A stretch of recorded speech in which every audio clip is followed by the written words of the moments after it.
Alright, so what we're going to do today is we are going to change out these bindings for some other bindings, and I'm going to show you how to do it. So here's what you're going to need.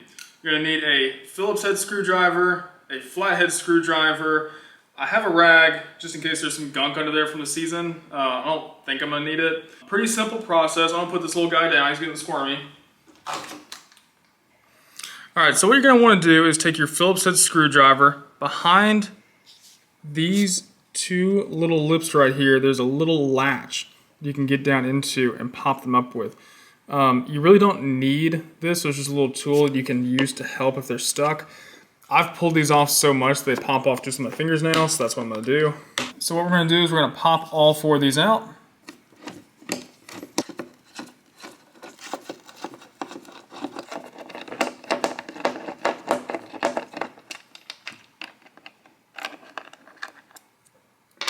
Got all those screws out, so we're going to lift this up.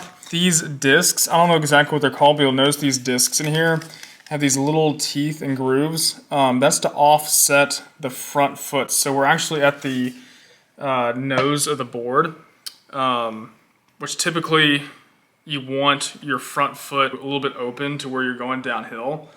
So that's what that's for. You can pull that disc out, change it a little bit, and get that offset that you want. I'm glad I have the rag because it is very dirty under here, so I'm actually going to be using that rag.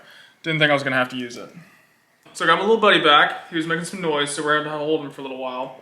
So what we're going to do, I pulled the old bindings off. I got the ones that I actually want to use on here. The next thing we need to worry about is where we're actually going to attach them to the board. You'll notice with the board, there's 1, 2, 3, 4, 5, there's 6 different places you can attach the board to. Some people like to go really far in the front. I'm gonna go one back and see if that works well for me. So what we'll do, make sure you have a measuring tape out and actually measure the distance between your back foot and your front foot, because you're gonna want that to be a little bit more than shoulder width apart.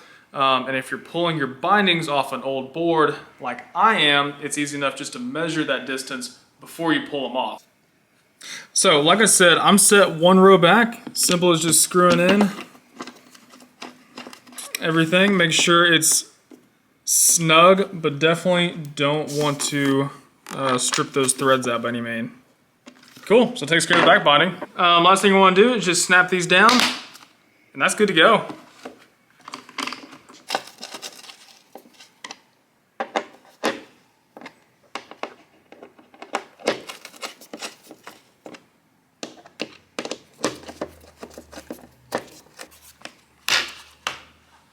So cool, there you have it, guys.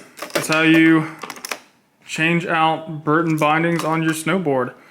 Not too shabby. I'm gonna clean the rest of this up, get this thing waxed, and go snowboarding tomorrow.